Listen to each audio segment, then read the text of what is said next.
Hi, ladies and gentlemen. This is Phil Berg. I've already created an introduction about myself that hopefully will excite you to come and work with me and allow me to make a difference to the way you live your life in Taipei on Monday, the 6th and the 7th of January, 2025, where I'll be delivering my famous, well renowned 2 day Phil Berg Sales Surge seminar. Topic one that I will be sharing with you a little bit about today of three topics.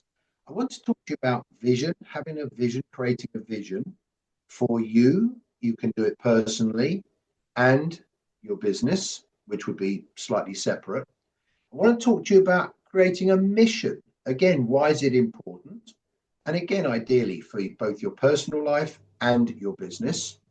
And very, very important, and I'm completing these myself at the moment, having core values that you should have in your business that would hopefully therefore align to the way you live your life.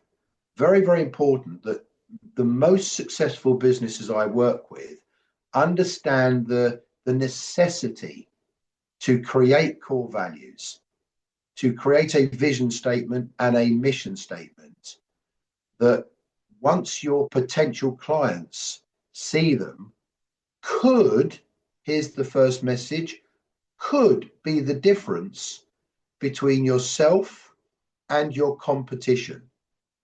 You know, you often hear sales trainers, including people like myself, really, but I don't use these words, and they talk about, how can you have a, not how can you have, sorry, but having a USP, a unique selling point, having something that differentiates you between you and your competition, asking ourselves the question, why should this client use me when ultimately everything I do is pretty much the same as my competition? We all say things like, my staff really care. My answer to that, by the way, is everybody says that. The response I normally get is, but we really do, of which my answer to that is, everybody says that as well.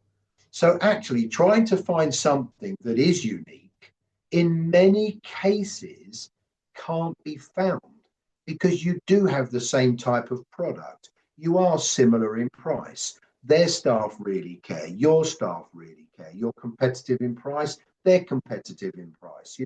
We always return phone calls. They always return phone calls. The moral of the story is I would encourage you to search for a unique selling point, USP, if you don't have one.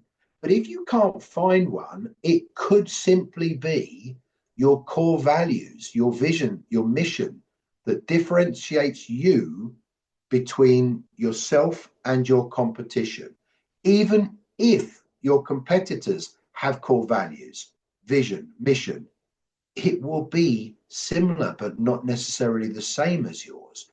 And that way, not only will it differentiate you, but here's a bigger message, it will help you to recruit the right staff. It will help your staff align with how you work. It will also attract your type of clients who will relate and connect to your core values. For example, myself, I'm very, very family orientated. It's very important. I work very, very, very hard, weirdly, at the expense of seeing my family sometimes, but for my family, because it's everything, it's every reason I work. On that basis, when you have potential clients that are also very, very family orientated, they are going to absolutely emotionally connect with you. And that would entice them to want to deal with you. Even if you're slightly more expensive, it is attracting the right type of clientele who are also going to pay you the correct money because you are the people they want to buy from. So there'll obviously be more information about this on the sales surge in the 6th and 7th of January.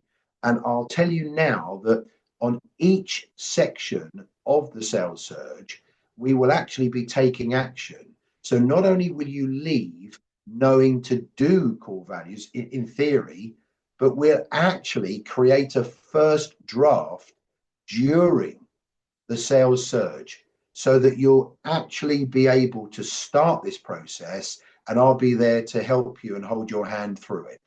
So ultimately,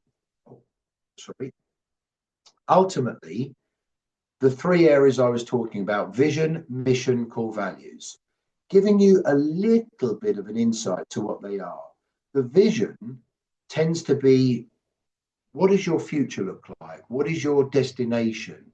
Where would you like the company to be, that, if you like, could empower a prospect to say, you're the company I want to deal with?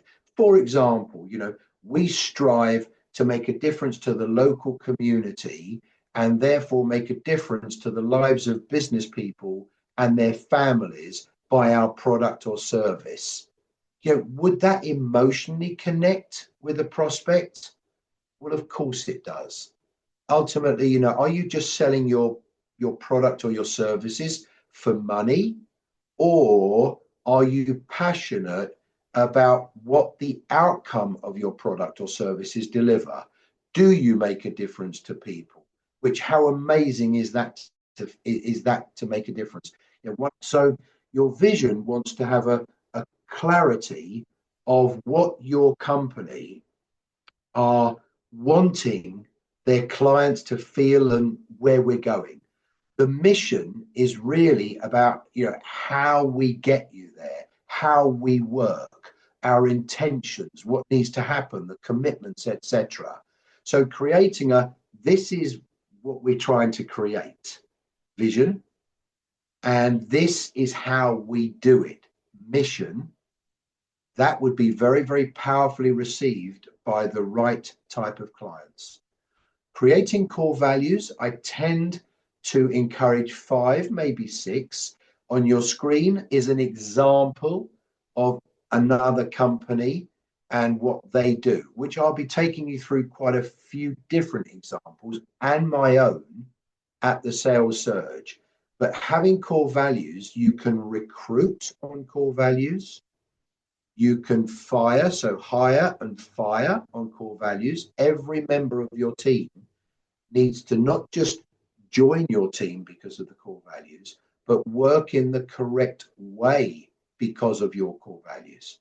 So, for example, in my own company, one of them was honest and sincere, and that was turned into feedback. So we had a definition of feedback is both given and received for a constructive and positive outcome, and therefore must be received and given positively and with good intent.